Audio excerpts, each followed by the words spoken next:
Сайн байцгаана уу хүүхдүүд ээ. Өнөөдрийн хичээлтэй холбоотой мэдээлэл сурах бичгийн 54-өөс 59-р хуудсанд байгаа. Сурах бичгээ гаргаарай. За, дэвтэр дээрээ он сараа бичээд хичээлийн сэдэв бичих зай үлдээгээрэй. Хичээлийн сэдэв бичих зай үлдээгээрэй. За, өмнөх хичээлээр бид нар физик ба химийн үзэгдлийн талаар судалсан байгаа. За, энэ шүдэнц байна. Шүдэнцийг хугалъя. Өөр бодис болж өөрчлөгдөөгүй. Зөвхөн шүдэнцний хэлбэр хэмжээ өөрчлөгдсөн учраас энэ нь физикийн үзэгдлийн жишээ юм аа. За, нүүрс аваад үзье. Нүүрсийг хагалъя. За, нүүрс маань өөр шинэ бодис болж өөрчлөгдөөгүй. Зөвхөн нүүрсний хэлбэр хэмжээ өөрчлөгдсөн учраас энэ нь физикийн үзэгдлийн жишээ болно. Өвөл гадаа хүүтэн болохоор бид нар дулаацахын тулд нүүрс төлдөг байгаа. Тэгвэл нүүрсний шаталтаар ямар өөрчлөлт ажиглагдах бол бүгдээрээ туршаад үзье. За, багшин туршилт нь цэвэр нүүрс буюу идэвхжүүлсэн нүүрс хэрэгжилж байгаа.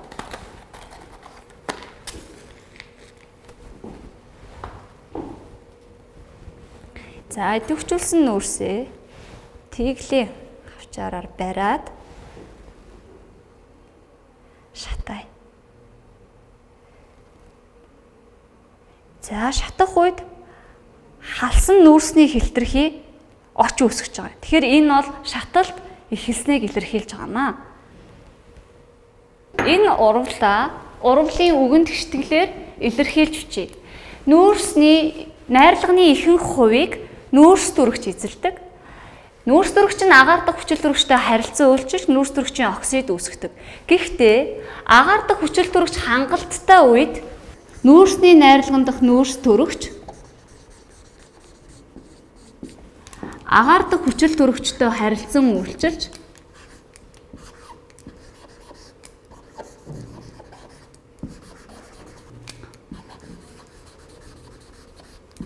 нүүрс дүрэгчийн диоксид үүсгэдэг.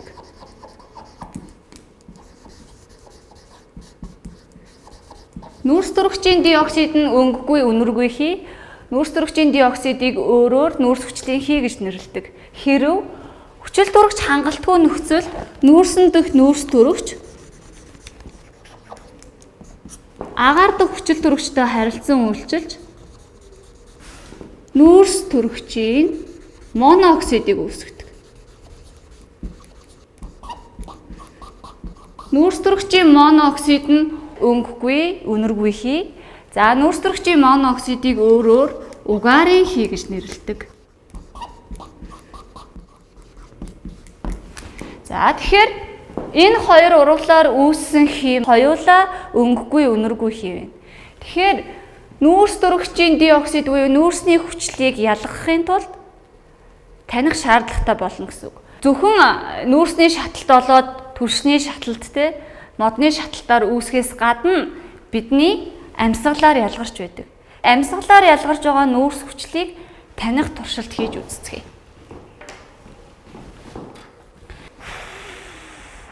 Үлээх тохиолдолд бидний амьсгалаар үүссэн нүүрс хүчлийн хий ялгарч байна гэсэн үг. За, нүүрс хүчлийн хийг танихдаа шохон ус буюу кальцийн гидроксид гэдэг уусамлыг хэрэглэнэ. За, кальцийн гидроксид өнгөгүй тунгалаг шингэн байгаа. За, кальцийн гидроксид руугаа үлээгээд уусамлынхаа өнгийг ажиглая.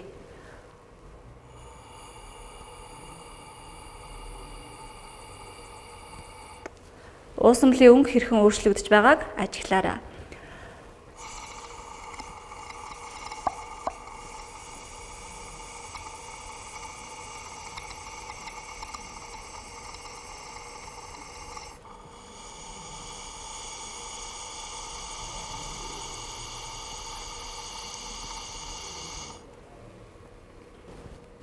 Уусамлын өнгө. За, тэгэхээр анх авсан уусмалтайгаа харьцуулаад харъя.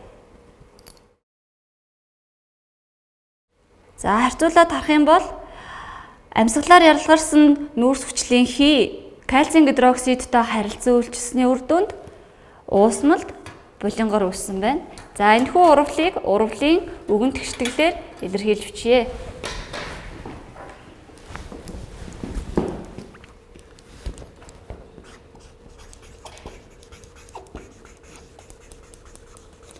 Кальцийн гидроксид амьсгалаар ялгарсан нүүрс хүчлийн хийтэй харилцан үйлчилж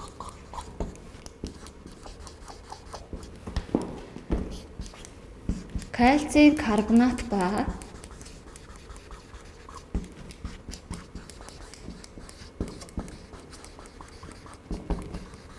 ус үүсгдэг. Тэгэхээр хуруушилтын уусмал кальцийн карбонат үүснээр уусмлын өнгө булингартаж цагаан тундас үүссэн байх нэ. Бусад элементийн шатах урвалыг бичлэгээр үзье. Металл натрийг ноцох температур хүртэл нь халаана. Халаас нь натрийга хүчил дөрөгч бүхий шил сав руу дүүрнэ. За ингээд шаталтаар натрийн оксид үүснэ. За натрийн оксид шилний хананд наалдаж үүссэн байна. Тухайн шилэн дотор натрийн оксидын уур үүссэн байна. Урвалын үгэн тэгштэглээр илэрхийлж бичье. Натрий хүчил дөрөгчтэй харилцан үйлчилж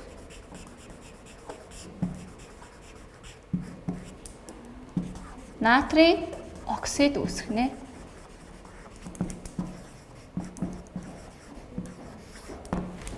Хоёр дахь туршилтаа үзье.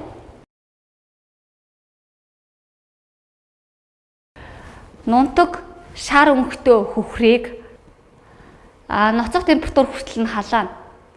За ноцох температур хүртэл халаасны дараа хүчил дөрөгч бүхий шилэн сав руу дүрнэ. Шаталтаар хөх өнгийн дүл үүснэ. Хөхрийн оксидын уур үүснэ. За энэхүү урвалыг урвалын үгэн тэгштэглээр илэрхийлье. Хөхөр хүчил дөрөгчтэй харилцан үйлчилж хөхрийн оксид үүсгэнэ. Оксид үүсгэнэ. Фосфорыг ноцох температур хүртэл нь халаана. За халаас нь фосфорыг хүчил дөрөгч бүхий шил сав руу дүрнэ. Шаталтын үед гэрэл дулаан ялгарна. Фосфорын оксидын уур үүснэ. За энэхүү урвалыг урвалын үгэн тэгштэглээр илэрхийлвэл фосфор хүчил дөрөгчтэй харилцан үйлчилж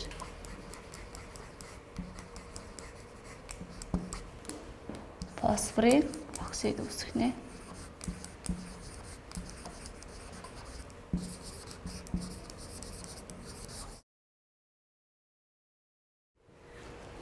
За тэгвэл элемент хүчил дөрөгчтэй харилцан үйлчилж оксид үүсгэнэ. Гэхдээ зарим элементүүд хүчил дөрөгчтэй шууд харилцан үйлчилдэггүй. Жишээлбэл алт, галоген, инертийн хий зэрэг элементүүд нь хүчил дөрөгчтэй шууд харилцан үйлчилдэг байна. Тэгвэл бидний үзсэн 3 туршилтан дээр гэрэл үүссэн, дулаан ялгарсан, өнгө өөрчлөгдсөн, хий үүссэн гэх мэтийн өөрчлөлтүүд бий болсон. Тэгэхээр гэрэл дулаан ялгаруулан явагдах урвалыг шатах урвал гэж нэрлэдэг байх нэ. За тэгвэл өнөөдрийн хичээлийг баттгах зорилгоор дараах урвалын тэгштэглүүдийг гүйцээж бичье. Төмөр хүчил дөрөгчтэй харилцан үйлчлэхэд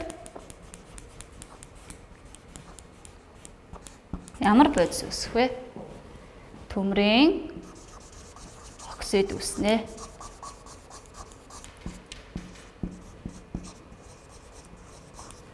Хоёрдугаарт нь зис хүчил дөрөгчтэй харилцан үйлчлэхэд зисийн оксид үүснэ. За 3 дугаарт нь ус төрөгч.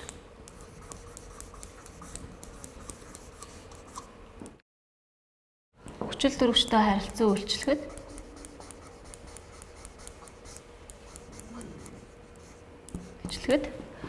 ус төрөгчийн оксид буюу ус үүсдэг. Гэрийн даалгавраа тэмдэглээд аваарай. За 1-р нь амьсгалаар нүүрс хүчлийн хий үүсэх энэхүү зургийг тайлбарлаж бичнэ.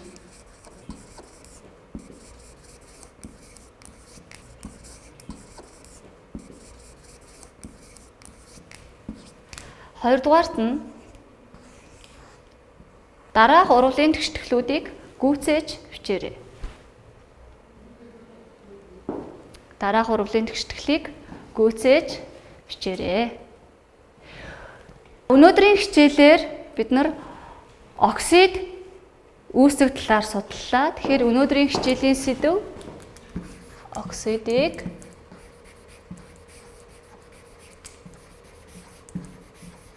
судлах. Дараагийн хичээл хүртэл түр баяртай.